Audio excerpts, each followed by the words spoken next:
va parler maintenant du Togo. Les législatives, on le dit, on est en plein dedans, du moins dans la campagne, on évoque le financement public effectif des candidats. Pour cette année, l'État a octroyé 200 millions de francs CFA pour les listes des partis politiques. 65% de ces fonds donc, sont mis à la disposition de ces partis et les 35% restants vont être destinés à ceux qui obtiendront au moins 5% de suffrage. Dominique Alizou, 200 millions, c'est trop peu cette année. Bon, dire que c'est trop peu, c'est déjà quelque chose parce que ailleurs, les gens n'ont rien, les partis n'ont rien.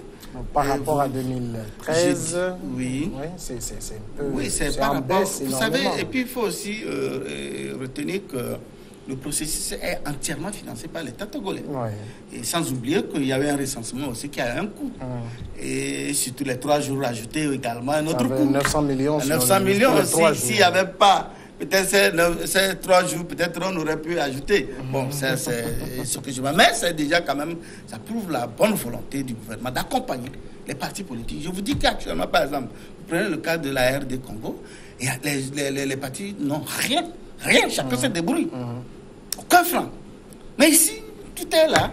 Mais malgré ça, il y a des partis qui ont dit qu'eux ne participent pas. Maintenant, au lieu de rester dans leur coin, et laisser dans un état de droit, puisque on respecte leur volonté. Hier, j'écoutais Napoukra dire ici qu'on les a empêchés. Qui a empêché la coalition d'aller aux élections? Personne.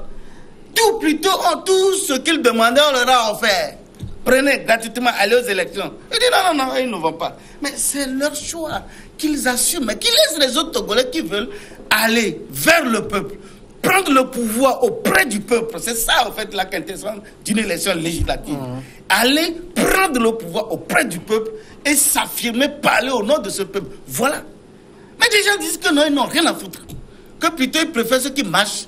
Ils vont marcher, et puis ça va dégénérer, et puis le président va fuir. Ils vont prendre le pouvoir comme au Burkina Faso. C'est vraiment lamentable. C'est dommage. Et pourtant, ils se disent des démocrates. Bon, c'est bon, je dois chuter pour dire que... Et donc, visiblement, le gouvernement tient à ce que vraiment ce scrutin se passe dans de très bonnes conditions. C'est pourquoi, au moins, il y a cette enveloppe décaissée pour permettre aux partis politiques, d'une manière ou d'une autre, de pouvoir réduire leurs dépenses. Parce qu'en réalité, ailleurs, je crois, dans le système anglophone, l'État ne finance pas les partis politiques. Tu as créé ton parti politique, il faut que les militants cotisent. C'est comme ça. Mais bon, vu la situation un peu compliquée de certains pays comme le nôtre, donc l'État a jugé nécessaire d'accompagner, d'aider ces partis à avoir les moyens, le minimum pour aller vers le peuple. D'accord. Voilà. Abel, les 200 millions, on l'a dit, c'est moins qu'avant. Est-ce que c'est parce que, par exemple, UNIR, c'est que bon, j'ai pas grand concurrent en face, bon, je distribue des broutilles pour que les autres n'aient pas les moyens de me mettre des bâtons dans les roues? Non, je ne suis pas sûr que c'est cette analyse-là qui doit être faite, parce que justement, c'est quand on n'a pas grand concurrent en face qu'on n'a pas peur de qui que ce soit. Contrairement à ce que Dominique a dit, bon, pas contrairement, si Dominique me le permet, j'aimerais corriger quelque chose, rectifier quelque chose avec sa permission. Non, on ne peut pas dire que dans les pays anglophones, cette pratique n'existe pas. Il faut dire que cette pratique, on la doit même aux pays anglophones, parce que c'est déjà en 71 qu'une loi a été votée aux États-Unis pour le financement des partis politiques en période électorale. C'est vrai, cette loi a été révisée en 1974, mais par exemple en France, il faut attendre au début des années 1980 pour pouvoir assister au vote de nous voir pour un tel financement. Il faut également dire qu'au-delà même du financement public, il y a également le financement des entreprises qui est autorisé dans certains pays. Prenons le cas en Allemagne, il n'y a pas de financement du parti public, mais c'est plutôt le financement des entreprises, ce qui est interdit naturellement en France pour plusieurs raisons. Pour revenir sur ça, il faut dire que c'est une pratique normale. En 2013, j'ai été choqué quand j'apprenais certains analystes, entre griffes, dire que c'est pour pouvoir corrompre les politiques, les hommes politiques, que l'État décaisse ces moyens-là, que voilà, qu'on ne peut pas décaisser des moyens pour pouvoir jouer comme soi. En réalité, un vrai parti politique accomplit une mission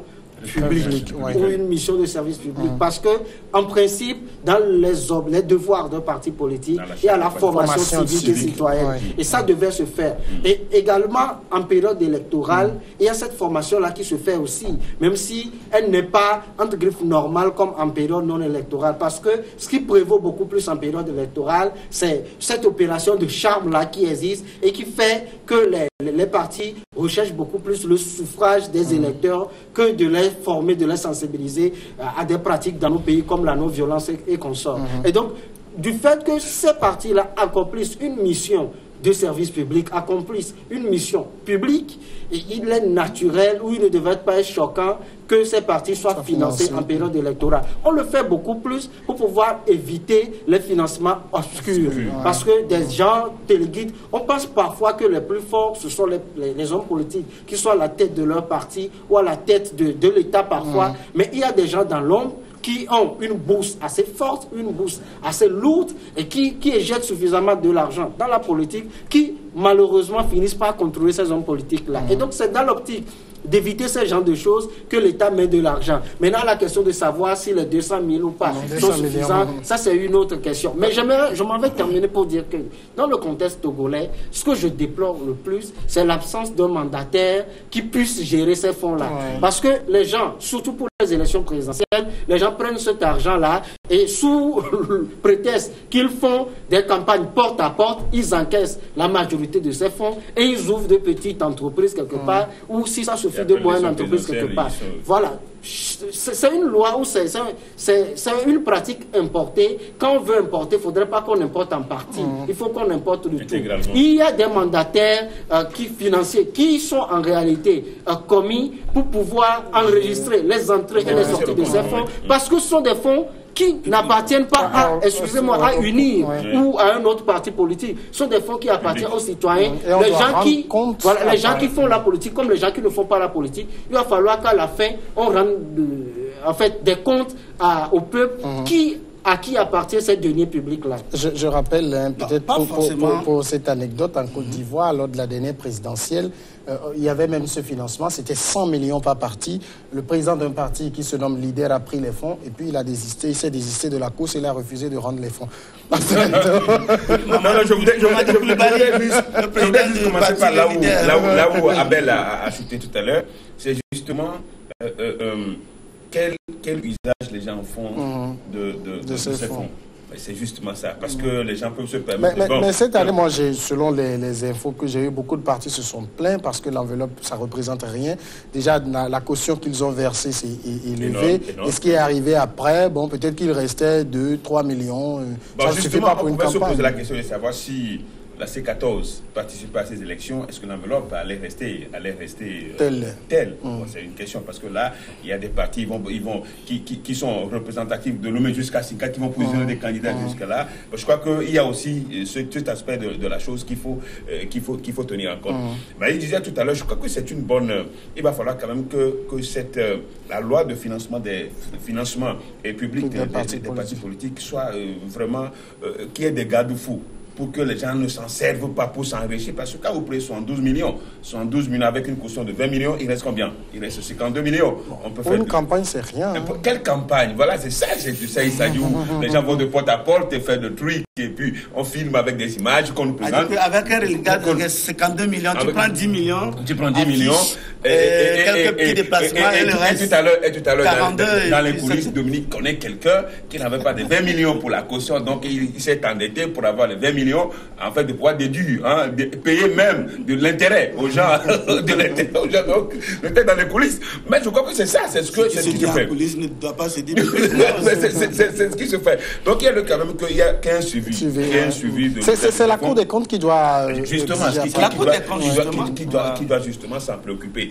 Maintenant, comme on l'a dit tout à l'heure, c'est une très bonne chose de financer les partis publics, les partis politiques. Mais je crois quand même que ce financement ne doit pas seulement intervenir en période électorale. ne doit pas seulement intervenir. Non, je pense qu'il y a le mot qui m'échappe. Je le dis, c'est que ça existe, mais ça ne se fait pas. Je pense que c'est l'enveloppe de 100 millions. Il y a une enveloppe destinée au financement public des partis par an. Maintenant, en période électorale également. Jusque-là, on ne nous dit pas, parce que les partis politiques, on ne les sent pas sur le terrain en train de former. Mais quand il s'agit de l'argent, ils ne parlent pas. En train de former les citoyens. Mais ils ne le font pas. Former les citoyens. Où est-ce que vous voyez? Bon, donc c'est ça. Ils ne vont pas prendre de l'argent public au lieu de former les citoyens aux valeurs civiques, aux valeurs patriotiques, aux valeurs républicaines. On ne le fait pas. Alors là, il va falloir quand même qu'il y ait des sanctions. Des pénalités comme ce qui est arrivé à Sarkozy. Bon, donc je crois quand même que là, quand il s'agit de 200 millions pour des élections législatives. On a une centaine de listes. Une centaine de listes, je crois que ça ne représente pas grand-chose. Et surtout que c'est 65% qui sont décaissés au premier. Et après, il faut avoir un certain pourcentage pour avoir les 35%. Mais ce qui m'intéresse, c'est le fait que on dit les candidats vont vers les électeurs. Vous savez, les députés ne sont pas seulement ceux-là qui sont chargés de voter les lois ou bien de contrôler l'action. Et le contrôle de l'action du gouvernement, c'est très important. Parce que tous ces députés, quand vous les voyez, après être élus, la plupart, on ne les voit plus dans leur circonscription. Je crois on ne les voit plus dans leur circonscription. Par exemple, au Ghana, ça s'est passé dans une ville où le député, depuis qu'il est parti, il n'est jamais revenu. Pendant la période électorale, on l'a chassé. Je crois qu'il faut importer cette expérience-là. Non, pas la violence quand même. Non, pas la violence, on ne souhaite pas la violence, mais quand même dire que... On ne peut pas non plus les chasser. Mais ici, on a aussi des échos de certains milieux où ils disent si vous repositionnez celui-là, on ne vote plus pour vous. Je crois que c'est de bonne guerre. Démocratie, on sanctionne dans les urnes, pas chasser. Au niveau même du parti uni, il y a eu des réactions. Et même pour le repositionnement de ces candidats-là, parce que 5 ans après, vous n'avez rien fait. Il y a des gens qui ne connaissent pas même le député de la circonscription, mais c'est pendant la période électorale qu'on les voit aller charmer les électeurs pour dire non, écoutez, je vais faire ceci, je vais faire cela. Ça, ce n'est pas le programme de société du député. Mais le député peut agir à travers ces relations pour réaliser. Il doit aller auprès du peuple, voir leurs besoins. Les examiner, et faire le lobbying, aller vers le gouvernement, avec les sociétés privées pour dire, mais voilà ma circonscription, voilà ce qui manque. Mais Dominique, ce qui pose problème, est-ce que c'est pas aussi le fait que quand le député retourne chez lui, il revient à vide? Attends, mais c'est clair. Attends. Moi, j'ai compris. C'est-à-dire que quand il arrive, il est harcelé, les gens se disent bien, parce que mon fils a mal à la tête. Les gens lui ont donné la voix. Il n'a qu'un million trois. Par mois. S'il met de côté 100 000 francs chaque mois, et 5 mois après, il retourne avec 500 000 francs, il peut gérer. Moi, je connais un député du Parti unique. Quand il arrive chez lui, dans son village, il vient avec des amis, c'est pour festoyer, on tue des moutons par ici, des coqs, on boit, et les villageois passent sur le dedans. Bon, donc toi là, on t'a élu pour ça, et finalement, ses propres frères du quartier disent, reviens ici, tu vas nous voir. Donc ça voudrait dire que lui-même, il a créé un blocus autour de lui. Alors que par contre, il y a d'autres déjà, ils arrivent. Et ce député, je ne vais pas le citer, la porte de leur marché est tombée, est gâtée. Et on a fait un petit devis de 15 000. On est allé lui débourser 15 000 pour lui dire. Vous pensez qu'on me donne l'argent pour venir régler le problème d'ici? 15 000 francs. Aujourd'hui, qui n'est pas choisi, il va dire quoi?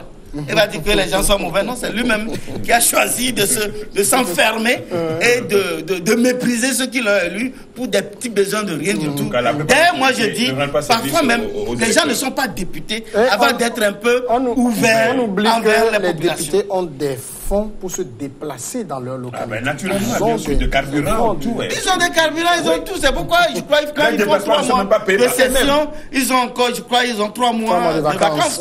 Donc c'est pour leur permettre d'aller vers le peuple. On va marquer la pause, Dominique. On va revenir continuer ce débat.